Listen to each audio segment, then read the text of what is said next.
Welcome to our channel. Today we how to disable cross-site tracking affecting your wallet step by step clearly. Open your web browser. Click on the menu icon, usually represented by 3 dots or lines. Select Settings or Preferences from the drop-down menu. Look for the Privacy or Security section in the settings list. Click on Privacy or Security to open the related settings. Locate the option for cookies or site data. Select Block third-party cookies to prevent cross-site tracking. In some browsers, you may also find an option called Prevent Cross-Site Tracking. Enable this option for additional protection. If available, consider toggling on Do Not Track. Next, search for site permissions in the settings. Review the list of permissions granted to websites. Revoke any unnecessary permissions, especially for location or data access. Now, head to your browser's extensions or add-ons section. Install a reliable ad blocker or privacy-focused extension. Once installed, customize its settings for enhanced protection.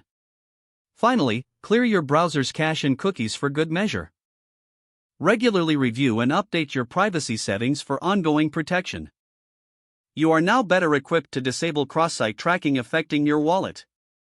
If the page does not load, refresh the browser or try again in a private or incognito window. Make sure you are using the correct email address, then retype it carefully to avoid small typos. If your password is not accepted, use the reset option and create a new strong password you can remember.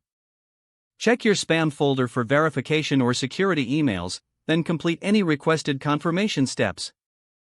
Enable two-factor authentication if available to improve account security and reduce unauthorized access risk.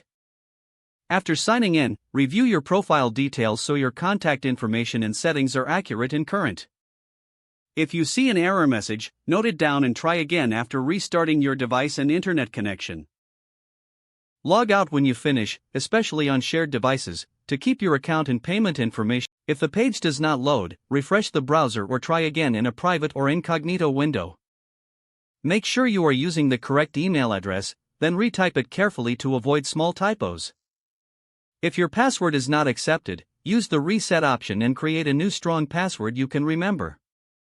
Check your spam folder for verification or security emails, then complete any requested confirmation steps. Don't forget to like this video and subscribe to our channel for more step-by-step tech guides.